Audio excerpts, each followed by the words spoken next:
not looking at the team holistically and putting people in the right spots. Sometimes you got to reach out to another department head and say, hey, I got this really strong person, but I think they have more talent in another area. Would you have a spot for them? Don't think businesses do enough of that because they think short term about the interruption to their department and how am I going to find someone to backfill this person and how am I going to handle that, rather than, hey, this is what's best for our company and for this person 2 years from now. So I think that's a big common mistake that I see. And we have kind of an inside view into that. Implementing ERP systems for businesses is like open heart surgery on their processes, because they got to figure out how to make their processes fit in this new software, and things are going to change. And we're challenging them to change. When you make decisions, are you a data-first person or a gut instinct person? What role does technology and data have to play in leadership, management, and running a successful business? Today, we'll be considering those questions and more with this episode's guest. Introducing Greg Williams, a seasoned professional with 15 years of experience at Western Computer, which is a prominent provider of Microsoft solutions for small to mid-sized businesses. He has over 2 decades of expertise in the distribution, manufacturing, and project-based businesses within the tech and software sector. And Greg is great at ensuring that everyone in the room understands, comprehends, without relying on acronyms and other techno-babble. He is very well placed to talk about the questions of the day and the focus of this episode. I hope you enjoy my conversation with Greg today, listener, and do stick around as always until the end of the episode for details and links to learn more.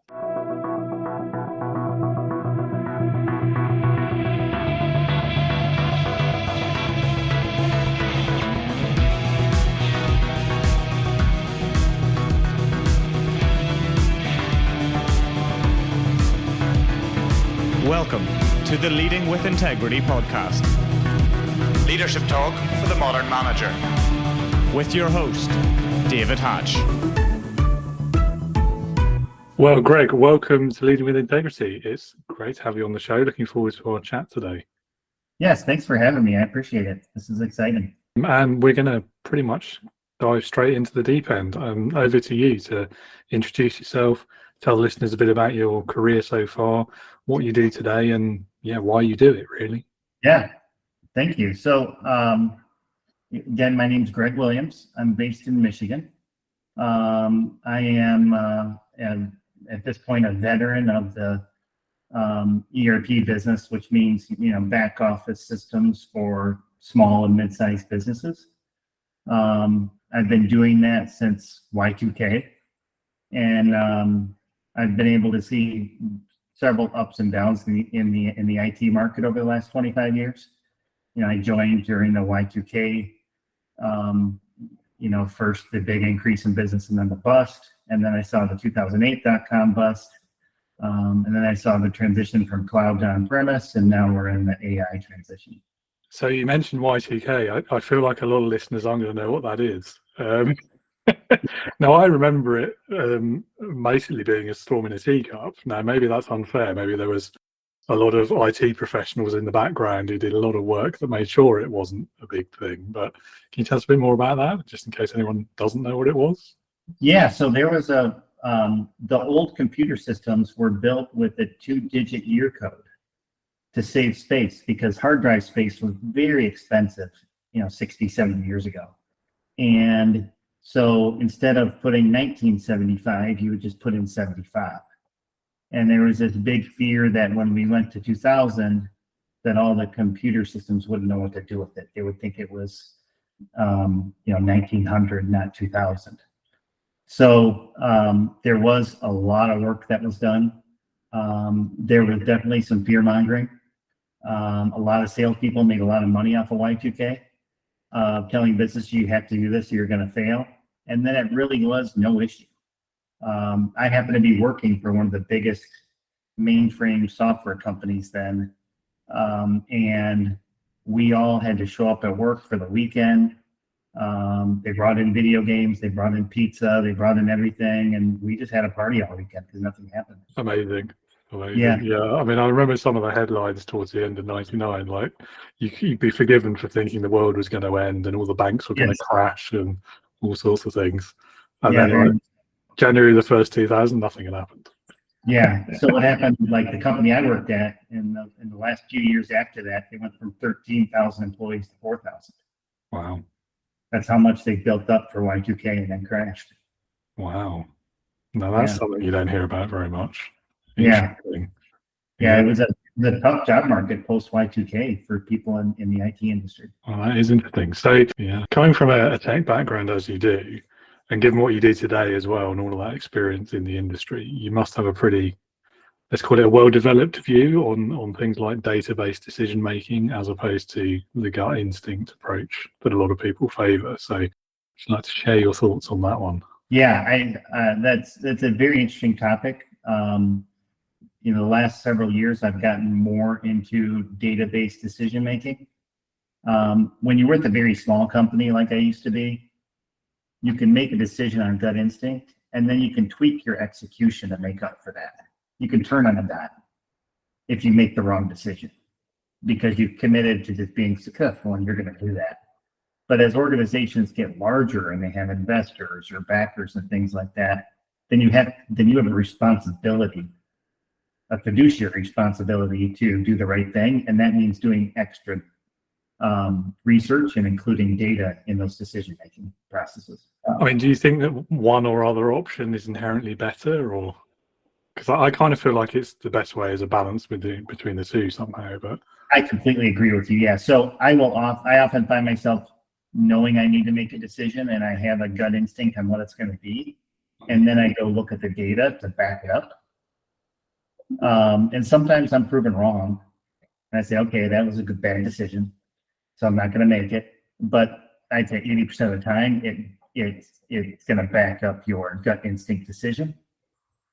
The other thing, David, is that if you have some operational experience and you've worked in the industry for a long time, then you have the ability to get deep insights into the data that others don't have. So you should look at the data just because you have the ability to interpret it better than anyone else. Yeah, that's the real trick often, isn't it? Is that interpretation, and looking at the data is one thing, but knowing what it means. And I think that's an area where AI is going to have an outsized impact. Is helping us find insights into the data. For years, we used to do demonstrations of our ERP software. And users, and this was 10, 15 years ago, users used to say to me, hey, I want the system to alert me when a delivery is going to be late. And I go, okay, well, you just have to go into the software and you have to create a condition that says, if the delivery is late, then alert me. But it's never that simple because it was never a simple if-then decision. There was always lots of exceptions in the process. But AI can really help there. It can really read through all those exceptions and cycle through that data and figure out how to alert you, how to tell you that this order is going to be late, or because this raw material you're waiting on is going to be late, then you're risking a late delivery to your customer. So those types of things, I think AI has huge promise. I also think it's going to help with building workflows in businesses. So I don't agree with the fear mongering that's going to take away everyone's jobs. It's going to make everyone more efficient. And if you don't use it, then you're not going to be as efficient as other people. And thus you're not going to be as competitive in the job market. Yes, this is a topic that comes up quite a lot, actually, particularly the AI is going to take your job kind of thing. And there's a clear analogy, isn't there, back to like the Industrial Revolution and the production line and, automation in factories. And I think you hit the nail on the head. It's not going to take your job unless you refuse to use it, in which case it won't be the AI taking it, it'll be someone else who uses it. Exactly. That's the difference, because they're going to be more efficient and be able to do more work in the same amount of time than you can. Yeah. And so going back to our point or our conversation around decision making, and then this is obviously very relevant for businesses, but also for leadership and management as well. How do you see the best, or perhaps the right way of applying AI into that kind of decision tree?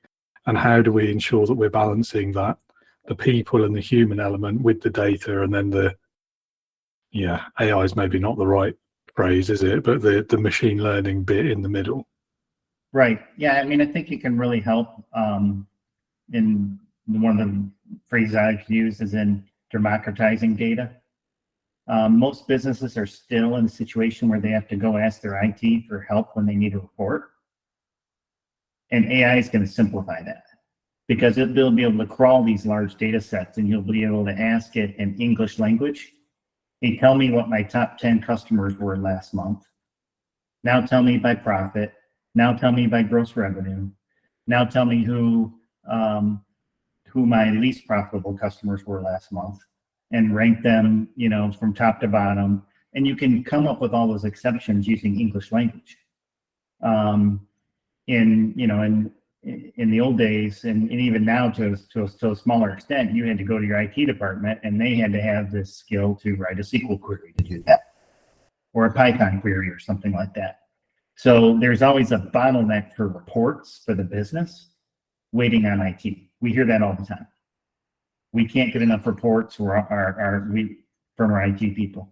Now, the system's already come a long ways there. For example, Power BI for Microsoft has really already kind of democratized data to an extent, but it still takes a quasi-technical person to build reports there.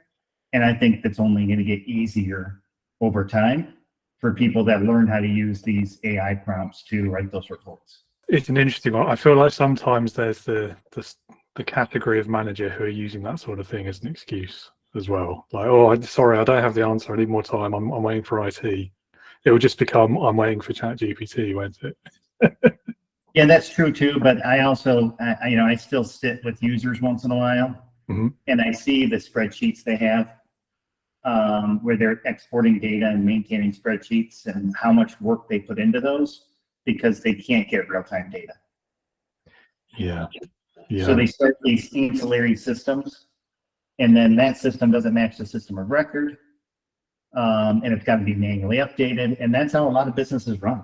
Yeah, and I think you mentioned the small businesses earlier. I think there is a gap there, isn't there? Because when you are a smaller company, it is very easy to just have it all upstairs in your head, kind of thing. You don't even necessarily put it in a spreadsheet all the time. So what I'd love to hear is your perspective on what actually is the benefit of having this kind of real-time data, and what companies and their leaders stand to gain from having that and using it effectively. Well, I think it all starts with having good processes, especially decent back office processes. And a lot of founders and entrepreneurs ignore that at first. And they ignore it completely in a lot of cases. And we run into businesses all the time that are, they've gotten up to 20, 30 million in revenue, and they don't really have any systems in place. And it's very painful to replace them all. We also run into serial entrepreneurs sometimes that are starting a business that may even be pre-revenue. And they say, hey, I'm going to put in good systems right now, because I don't want to have to deal with this 5 years from now. It's going to be incredibly disruptive. It's easier to spend a little more now and do it correctly. So I think some entrepreneurs and founders could maybe talk to some serial entrepreneurs and gain some expertise there on how to do that, because keeping like a bookkeeping system in place instead of a true accounting system for too long is really going to hurt your business. It's not going to give you the data sets you need, but it's also, if you don't have those strong back office processes and the software to support it, then you're not going to have access to the data that you need. It's all going to be in disparate spreadsheets. The other thing we often hear from small companies in that position is that people show up to meetings to make decisions, and everybody comes with their own data set. And instead of making a decision, they're arguing over whose data is correct. Oh, yes. I've experienced that meeting, definitely. That actually speaks to one of my great frustrations with kind of business culture generally, and is the meeting. and how it's sort of misunderstood, or I think it is anyway, in terms of what it's for and how you conduct it.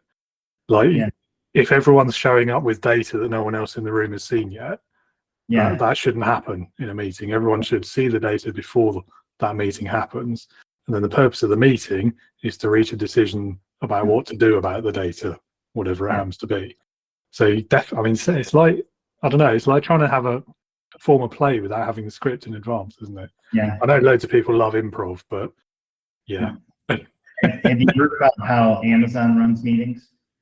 I'm sure someone's told me, but it slips my mind for now. Yeah, they don't allow PowerPoints. Right, yeah. You show up with like a 6-page memo, and everyone has to read it beforehand, and you discuss the merits of that memo and the decisions that to be made as a result of it. I think that's interesting. And I'm not sure it worked for all companies.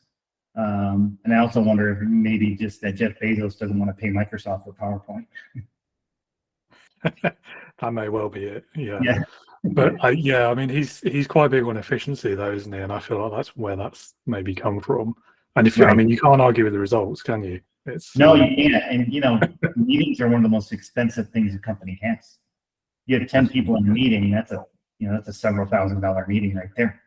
Oh, absolutely. There's a lot of people, and I've been that person on occasion, actually, where you need to talk things through, and then that's what the meeting becomes. And before you know it, you've spent half a day or a day talking about the same issue, and you've not resolved anything. Right. But I do feel that's not, a meeting isn't the right forum for that sort of thing. I mean, it's definitely sometimes valuable and necessary, but do it somewhere else. Or any entrepreneurs then, or aspiring founders that might be in the audience. Obviously, you've worked with a lot of them over the years, and there's some key insights already that you've shared. But what would you say are, let's say, your top 3 or top 5, or however many you can list, strategies that you would suggest for growing a business sustainably and avoiding some of these pitfalls we've been talking about? Well, I think sales makes everything better, but don't. So, and I think everyone understands that, and they focus on that. So, remembering to do a little work on your back office systems and processes, isn't the number one thing, but it's important not to lose sight of that. And I would say that, having been at Western Computer now for almost 16 years, being able to watch a company grow substantially and see people come in and out of the business and ownership change, is that my biggest takeaway is that your people skills and your soft skills matter more than your technical skills. Your technical skills, especially in our business, they will get you to a certain point, and then your people skills take over. Have you seen that as well in your experience? Definitely in leadership, it's all about the people. Right. I think, I mean, we talk about this quite a lot on the podcast, actually. I mean, nearly every guest raises this problem about the accidental manager, who's this person who's promoted for their technical skills, and nobody thinks about the people skills or gives them leadership training until it's too late. And I think that's quite a big lesson just generally, isn't it, is the way that we progress people in their careers as senior leaders. Whether we're selecting on the right criteria in the first place, but then are they prepared, are they trained to do the job before we expect them to actually do the job? And there's a big sense of unfairness around the way that tends to work in a lot of corporations and smaller companies. I keep watching this clip from Warren Buffett, and people ask him, what does he credit for his success? And every time he says, I went to a Dale Carnegie course when I was 23 years old or something like that. So it's all about how you're able to, connect with people, especially in our business being an, ERP software consulting business. The technology part is the easy part. It's the people part, connecting with different customers, connecting with different employees, understanding where they're coming from, and aligning correctly. That makes a big difference.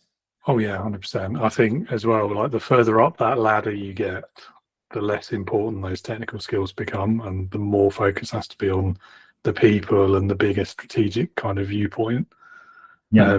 And it comes down as well, I guess, to like career planning and where you want your career to go. If you just love the technology, or you love the role that you're doing, if it's like sales or marketing or customer service, whatever it happens to be, and that's just what you want to do, you're not really interested in leadership, that's great. That's fine. Focus on that and be the best you can at that. And I do feel like businesses need to be better at rewarding that and giving some sort of progression in that aspect, as well as just, you want more money, you got to manage people.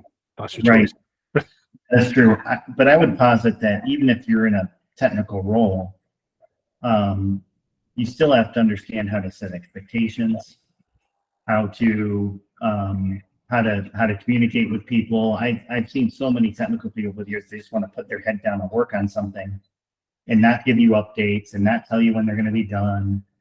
They just want to solve problems. And that doesn't always work for businesses, because we have to have some level of timelines and job responsibilities and those types of things. So learning, helping people learn how to communicate with others as to what they're working on and what their challenges are, and if they need help, ask for it. Those are very important skills, even for someone that never plans to be in management. Oh, absolutely agree there. I'm a big advocate that everyone should have leadership training regardless of their relative position in an organization, because those skills, first of all, they're transferable to so many different things. Like if you can lead people, then you can communicate effectively. Effective communication is exactly what you've just been talking about, but it'll make you a better project manager, it'll make you a better salesperson, it'll make you better at interfacing with customers. I mean, the list goes on, doesn't it? But also those skills of influencing and putting yourself in other people's shoes, like the empathy side of it, it's only going to make your relationships at work better. And if they're better, then you're better, effectively. So I definitely agree with you. I was, a few years ago, I read Satya Nadella's book, and he came up through Microsoft in the divisions where they weren't market leaders. He worked in the Dynamics division for a while. He worked in Windows NT, which is like a redheaded stepchild compared to the Unix servers out there at the time. And then he has this in his book. He was a very hard-charging kind of technical leader, and Microsoft had that culture. And he had a child that had special needs, and it changed his outlook on life. And he started caring about his executives and caring about people and where they go. And he completely changed the entire culture at Microsoft with that. And we've seen big improvements in the company because of that. So that's another example of someone that really, the light bulb went off, said, whoa, people matter more than the tech. Yeah, I must confess, his book is on my reading list, but I haven't made it yet. But I've heard, the reason it's on the list is I've heard this before. And he is a great case study, both as himself as a leader, but also in the transformation that he's achieved at Microsoft. And what I think is also interesting is the way that their market fortunes turned around a bit as well as a result of all of this. And so that's a great case study to link all of these three parts together and kind of prove the case for what we're talking about. Because I think there's still, even today, among a lot of management circles and senior leadership type roles, there's a bit of a sort of sneering upturned nose when you start talking about empathy and putting people first in a lot of circles. Not as many as there used to be fair. It's getting better. But it's seen as sort of a bit sort of new agey and not the right way of managing a business and so on. Yeah, you're right. It is getting much better. It depends upon the industry, I think, and how competitive it is. But yeah, those are definitely some major reasons that we're seeing businesses change nowadays, because the younger generations are going to demand that. Absolutely. And us older managers have to get on board if we want to be successful. Yeah, but I mean, I have seen the change even in the last 10 years. I mean, you say something like that in a management meeting, sort of maybe even like 5 or 6 years ago, or not even a decade ago, and you'd almost be laughed at or just shown the door, wouldn't you? Whereas Right. now it's, even if people don't agree with you, they'll at least hear it out and sort of give the impression of agreeing. Yeah. Because people realize, oh, this is the way the wind Yeah. is shifting, isn't it? I think a lot of leaders have learned from their children. Yeah. That helps, I think. Yeah, But, I think the COVID experience. the world always changes, and Yeah. people change over time, and there's always dinosaurs. But I think that the business world is changing for the better in that regard, and I'm Yeah. on board for it. Yeah, 100%. I'd like to believe that's the way we're going. I think it's maybe early to call it, but that's what I want to see. Yeah. Agreed. Yeah, definitely. From all of your time working with Western Computer, then, what would you say is the most important lesson that you've learned, and how does that impact your day to day? I think the lessons that I've learned are really it's about what we've been talking about so far, with that the people skills matter, how you connect with people, how you nurture people, matters more than the technical skills in a lot of cases. Having trust and loyalty is important. And I think business leaders need to be aware of that. In some cases, companies might make decisions on the numbers on a monthly or quarterly basis and not think long-term strategically for the business. And if they do that, it's going to affect the loyalty and trust that they get from their employees. So it's very important to think, long term, and not just, hey, I'm gonna cut some people this year. And I think we've seen a lot of tech companies make those mistakes. They overhired during the pandemic, and then they laid people off last year. And you just wonder what their growth would have been like if they didn't overhire during the pandemic and just did smarter business, and then didn't have to do a staff reduction. So those are the things that I think about that matter, because it really affects how you're perceived as a company, how you're by your customers, by your employees, everyone, and that matters nowadays. Like, companies or employees go on these websites and read reviews of your company before they apply, and it makes a big difference. If you have a bunch of bad reviews on there, it's going to be very hard to attract talent. Indeed. So there are two interesting aspects of that I'd like to pick up on, particularly what you said about the tech industry and how they overhired, because that's quite an interesting dimension of this problem that I've not heard talked about a lot. We hear quite a lot about the tech industry and how they've hit layoffs recently and all of this, but the reasoning for that is quite often just generic sort of mismanagement. So that overhiring, I mean, how do you avoid doing that, aside from the obvious of just don't hire more people than you need? Well, when I say smart business, it's it's being a little more choosy about the customers and projects that you onboard, instead of a race to get as many as possible and then provide a substandard customer service experience. So I think that it is a hard decision to make, because you see all this growth and you want a piece of that, and you see the demand, so you want to fix your supply, but it has to be a careful decision. It's not just bring in warm bodies and hope that they make your customers happy. And I think a lot of tech companies got caught up in that. Yeah, I mean, it is a challenging one, particularly if you're well funded by whatever route, if like the revenue is great and you can feel that pressure to grow the team exactly as you've described. But I guess the key is how you define what people you actually need. Mm-hmm. And I don't know if there's probably no silver bullet for that, is there? But what methods have you found have worked in your experience for defining that requirement and making sure that you're hiring to it and not above it? Right. Well, that's where the real-time data can really help you is, seeing where you're spending time on different tasks in the business, where the bottlenecks are. Every business has back office processes with bottlenecks. And those can, when in a period of high growth, those are really magnified. I get business owners and entrepreneurs that call us up and be like, hey, we have a market chance here to really grow, but we don't have the systems to do it. And throwing people at it is much more painful than throwing software at it.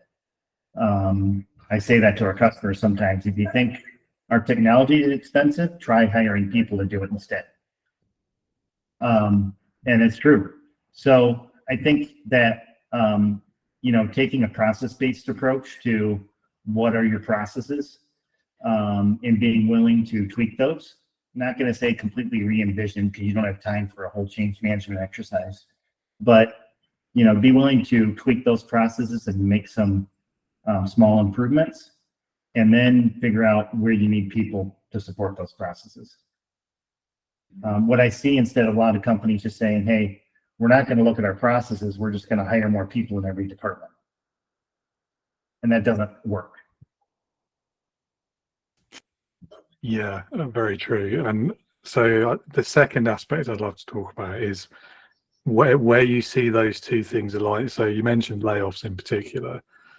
Now that is a very emotive issue. It's very people focused. It's also something, and we were talking about this on the show last week, in fact. It's also something where a lot of business leaders will they almost make it as a point of pride that they can just make a snap decision and, yeah, we're going to get rid of this many people and that's just what the business needs and I've made the business decision, what a great business person I am, and so on and so on. But it also feels like maybe it shouldn't be solely a data-driven decision because it is a people question. Mm-hmm. So what are your thoughts on that? Where do you think is the right path? Well, I think the first thing to do is to look at each individual person and see where their strengths are and where they might be able to add value elsewhere in the organization.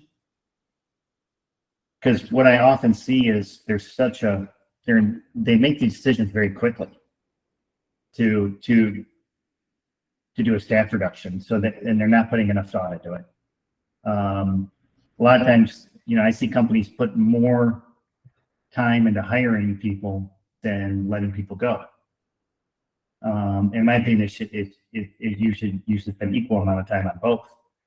So, in a business, you may have someone that is really hard worker and talented, but maybe they're not in the right role, or maybe their role is boring for them. But you have them in that role because you need them there. So, and a lot of times, businesses only think about where they have the needs within a department and not what's best for that person. So, and I'm not, I know we have to make the decisions based on what the business needs, and we have to make money, but I don't see enough focus on, hey, this person is very good at this role. They've really grown as a leader, but they're in a non-value add department that, they're holding it together all by themselves. Let's take the time to move them into something else that challenges them and fulfills them, and then backfill that role. I don't see enough of that within companies. So I see, actually, I do see Microsoft do a very good job of that. People are always moving around at Microsoft and getting experience in different departments. But in a lot of businesses, you see people in the same department for, 10, 15 years. And you'll never see a top leader or a CEO in most cases that stayed in the same department forever. Most of them moved around a little bit. Yeah, I very much agree with what you say about spend at least equal amount of time on both. I can understand why people put a lot more time into hiring, because in their minds they're probably thinking, the more time I spend finding the perfect candidate, the less likely I'll have to be to fire them or get rid of them later. Mm-hmm. Which is fine if you ignore kind of external circumstances or other factors that might lead you down the road to layoffs. But yeah, I really do applaud that approach of finding someone a different role in the organization if you can. My caveat to that would be, it depends on why you're thinking about getting rid of them in the first place. If it is just business circumstance and it's a redundancy thing, then definitely. If it's something else, maybe put some thought into that. Oh, I agree. Yeah, if it's a people skill or they're toxic or something like that, then that's a. But I'm talking purely about staff reductions because of business. Yeah, definitely. Yeah, conditions. but I think the other thing that a lot of business leaders need to be thinking about these days. I mean, we live in a world where people live stream their firing meetings, and if you've handled it badly, or if you've not got a reasonable justification for it, and so on, it'll be on the internet for everyone to see. I mean, there's a few that have gone viral in the last 6 months of people where there's one woman I'm thinking of in particular, and I can't remember her name, but she'd consistently met or exceeded all of her performance targets. The business wasn't in trouble necessarily. There was no need for redundancy, and yet with like a 20-minute notice, she was laid off, and she live streamed the whole experience for the world to see. So there's another added area of complexity there to think about as well. Well, that's another thing. I think sometimes businesses will use market conditions as an excuse for laying someone off instead of telling them the real reason, which could be a behavior issue or something. That's true. Yeah, that's a fair point. Or it's just we need to cut X% off the cost, and this is, I don't know, a dartboard approach. We'll just pick it around. But it doesn't inspire confidence, does it, when you can go from literally within a week being told everything's great to, sorry, we've got to lay you off. Right. That doesn't give the impression that you've put a lot of thought or spent a lot of time on the decision. It's true. It's true.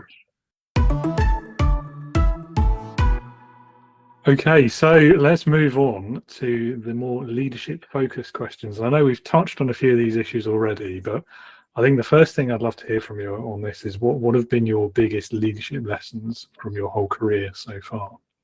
Yeah, I think it's the biggest one I've learned is to lead by example. Don't be afraid to dig in and get your hands dirty.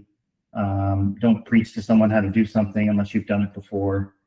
Those are the types of things that I think are the biggest lessons, and you'll get much better respect from the people underneath you if you do that. There are cases where people come into a business as a manager and haven't done the job before and don't understand it, and if they start making demands of their team without really understanding everything, then they're going to lose all respect. So if you do come into a new role, you got to really sit back and learn for a while before you make any changes. This is one of those things where I sit a little bit on the fence. I definitely agree. If you're coming in straight into a management role and you've not been in that company before and you've not done the job of the people you're leading, you've got to learn. You've got to just spend the first month probably just asking questions, getting to know people's jobs, understanding what their daily life looks like at work, and definitely understand as much as you can before you can make an informed decision about what, if anything, you're going to change. Sure. But leading by example, I love. It's one of my favorite ideas or concepts of leadership, partly because it's really simple and easy to understand, but also it's quite nuanced and challenging in practice. It's not always as easy as it appears to actually do it. But I think it's thinking back in my own life, it's probably one of the first lessons about leadership I ever had. Is I was very right at the beginning, even before I was even in the workplace, it was a lesson that I took on, was very much about never ask someone or tell someone to do something if you wouldn't be prepared to do it yourself. And that is ultimately what leading by example is all about. And it stuck with me. But at the same time, I do feel like the world has moved on quite a lot.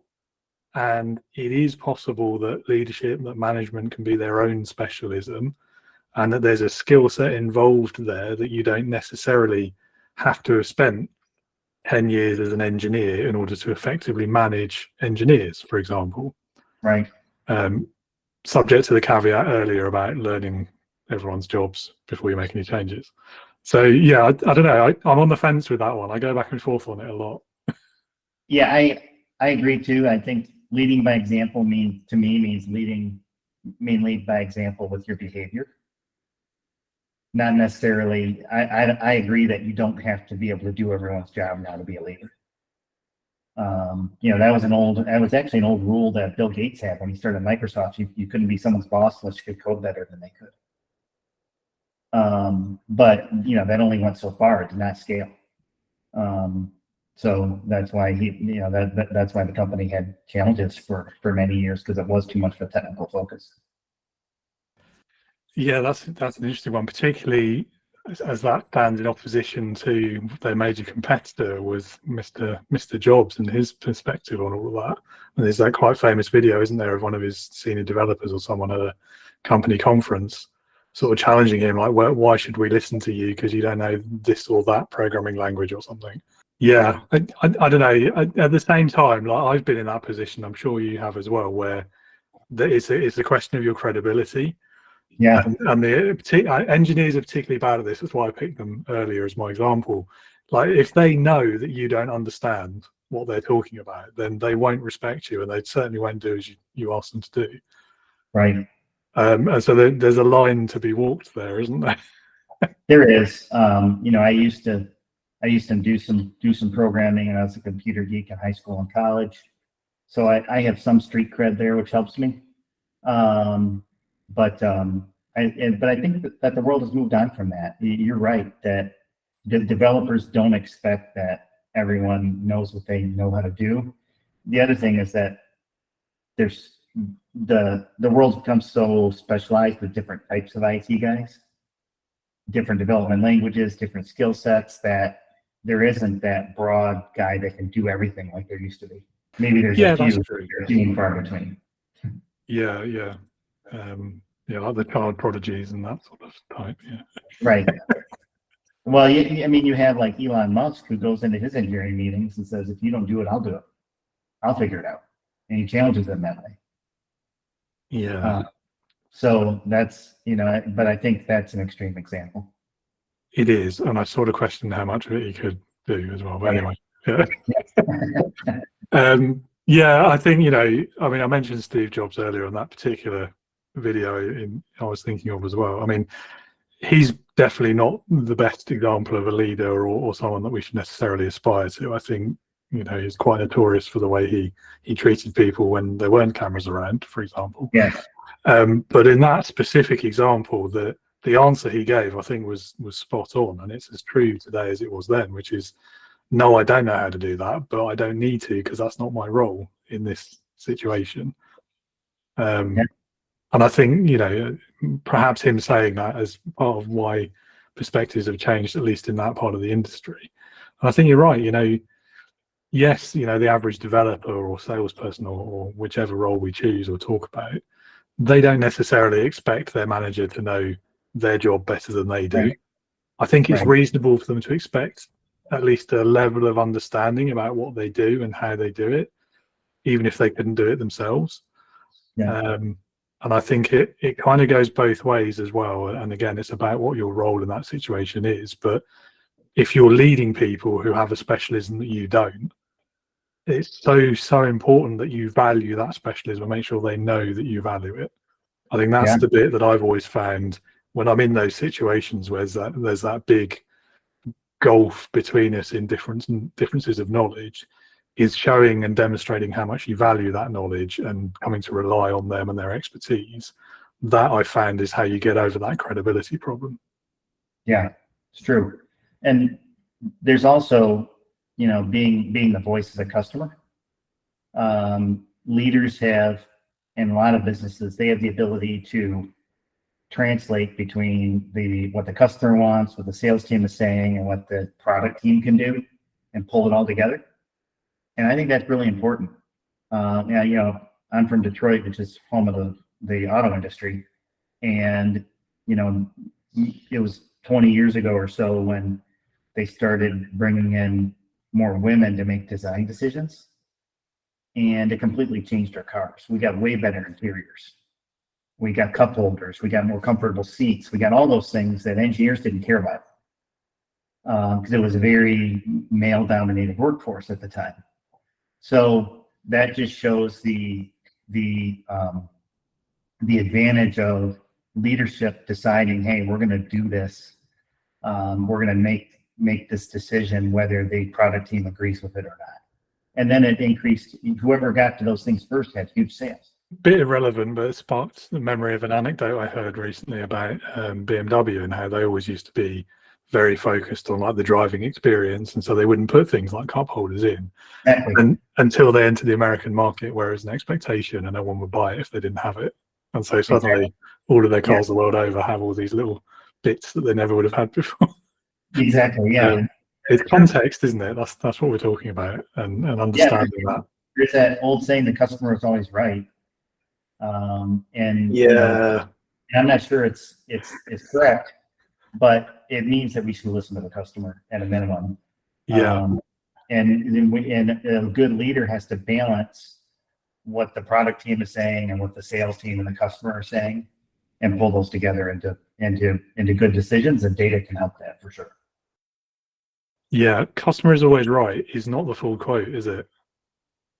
No, it's not. Yeah, so the next bit of the quote I think is the important bit, which is in matters of taste. Customer is always right in matters of taste. Right, which I think would apply to cup holders in cars, right? Definitely, yeah. Probably not how to build the car, though, or where the wheels go, or how brakes are put together. Exactly, yeah, that's true. That's very true. Yeah. I mean, kind of the opposite question then. What would you say is the biggest or maybe the most common mistake that managers make? I think we touched on this a little bit, is not looking at the team holistically and putting people in the right spots. Sometimes you got to reach out to another department head and say, hey, I got this really strong person, but I think they have more talent in another area. Would you have a spot for them? I don't think businesses do enough of that, because they think short term about the interruption to their department and how am I going to find someone to backfill this person and how am I going to handle that, rather than, hey, this is what's best for our company and for this person 2 years from now. So I think that's a big common mistake that I see. And we have kind of an inside view into that. Implementing ERP systems for businesses is like open heart surgery on their processes, because they got to figure out how to make their processes fit in this new software, and things are going to change, and we're challenging them to change. So it really does challenge managers to change across departments, not just within their own department. And that's something that a lot of leaders don't always understand, is how do I optimize my experience across multiple departments? So I'll give you a quick real world example. I had a company that was a distributor of some, I won't say, but some products. And they had to do maybe 100 pick tickets a day in their warehouse, and it was growing. And the current process was to accounting printed out the pick tickets, and they checked the stock, and then they would, when everything was ready to pick, they would walk that pick ticket out to the warehouse. So me as a young ERP consultant, I said, hey, why don't we just put a terminal in the warehouse, and the warehouse manager can view these tickets and print them out. And then you're not walking across the building from accounting to the warehouse. Well, unbeknownst to me, I created a huge interdepartmental firestorm, where accounting's like, we don't want to lose control over that. And the warehouse manager said, that's more work than I'm used to doing. I don't want that extra work, and you're going to have to add more people to my department.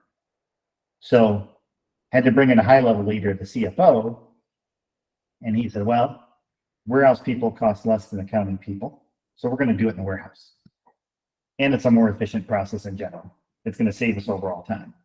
But it never would have gotten done with those two department heads in accounting and warehousing fighting over it. It had to go up to the top to make the decision and push the change down.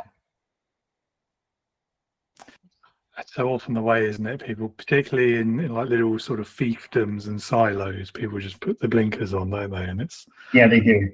Yeah, and I think that's the biggest mistake managers make, is not thinking bigger picture about things like that.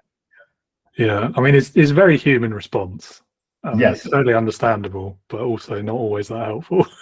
Right. Yeah. Yeah.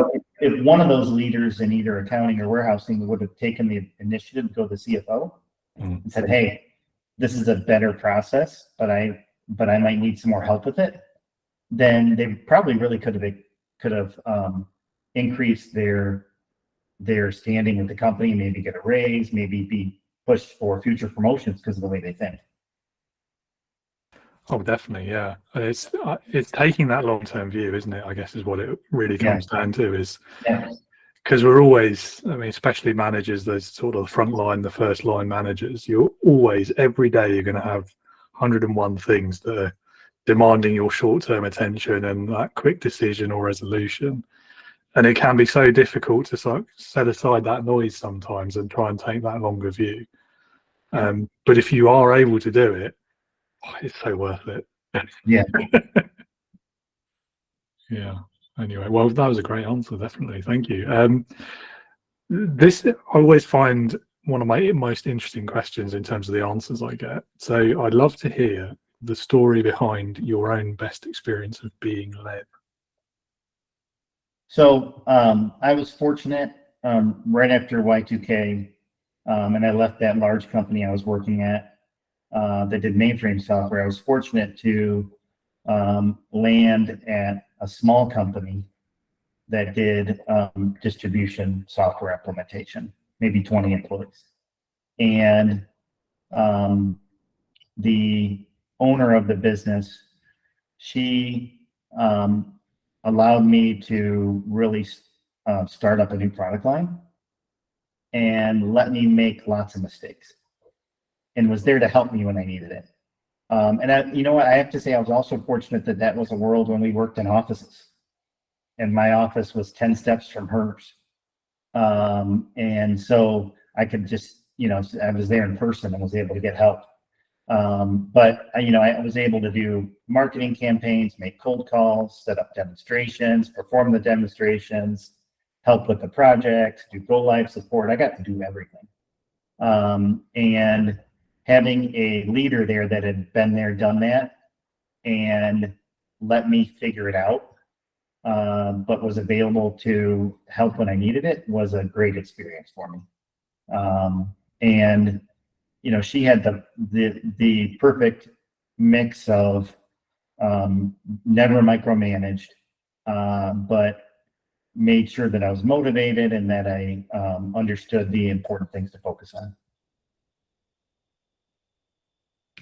It's always a joy to hear stories of that balance being found so well, because I feel like it's one of the most difficult tightropes that leaders have to walk, between avoiding micromanagement and letting people make their own mistakes, but also being there to support and help them pick up the pieces if it does go horribly wrong. Yeah, I think it wasn't all intentional. It helped out that it was a new product line and wasn't making money, and had to focus on the other product line that was driving everything.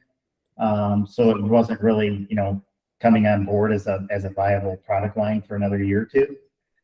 So that that obviously helped, but the leadership style there, I learned a lot from it. It was, and to simplify, it was more coaching and less managing. Nice. Yeah, that's a good way of putting it. I like it. Yeah. Okay, this time a difficult one. I think it's difficult anyway. You may not, but if you could start your career over again, what's one thing that you might do differently? Well, I probably would have taken more risks when I was in my 20s and focused, more on, moving across the country or trying a different, moving around jobs a little more. Just I probably would have taken more risk when I was in that age group, just to get a broader experience and more exposure to different types of businesses. Yeah, I think a lot of us look at it that way. It's I don't know, maybe it's rose-tinted hindsight or something. I don't know, but yeah. I mean, I'm the same. So like, I found a job in my sort of mid-20s and I stuck with it for a decade, and I kind of wish I hadn't. But also, if I hadn't, I wouldn't know what I do now, and I wouldn't have had the experiences I did, and I maybe wouldn't be doing what I do now. So yeah, it's a difficult one. Yeah. Leadership heroes. Okay, well, time's been flying. Last question, my favorite question. It's Okay. called Leadership Heroes. So if you had to pick one person, it could be anyone you like, so alive or dead, past or present, real or fictional, who in your opinion would perfectly embody leadership. Who would that person be and why? Sure. So I thought about this before our talk today, and this will be interesting for you because I didn't realize where you were from before I came up with this answer. But I've always been a big fan of Winston Churchill, because of his passion, his courage, and just his communication style and the ability to, articulate his beliefs. And as a wartime leader, I think he was amazing. He's been chosen before. He's one of those like really intriguing, compelling figures of history, isn't he? He is, yes. And I think, a lot of his contemporaries weren't very kind about him. And he ruffled a lot of feathers, which isn't always a bad sign, is it? But Right. I don't know. I mean, he was certainly an honest and frank communicator. I'll give him that. Yeah. Well, this is interesting for me because I'm sure you know a lot more about him than I do. Yeah, I just, and maybe, it's true that we view history sometimes through rose-colored glasses. Mm-hmm. Or we have a tendency to look at history in black and white instead of understanding the grays. Mm-hmm. So this is, now that I've said that, it's a good reason for me to go do some more research on Winston Churchill. Maybe read some more books. Yeah, I think one of the most interesting things about him is he was one of the.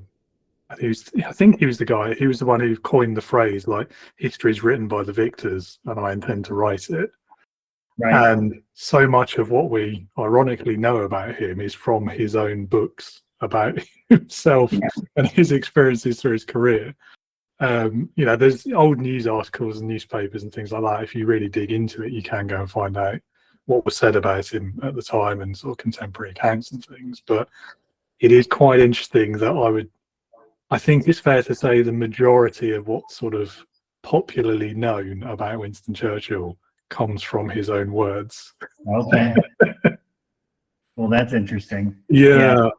And aside Yeah. from sort of the anecdotes about his so character. I don't know that he perfectly embodies leadership as your question said, but I think he was definitely an influential leader of that century.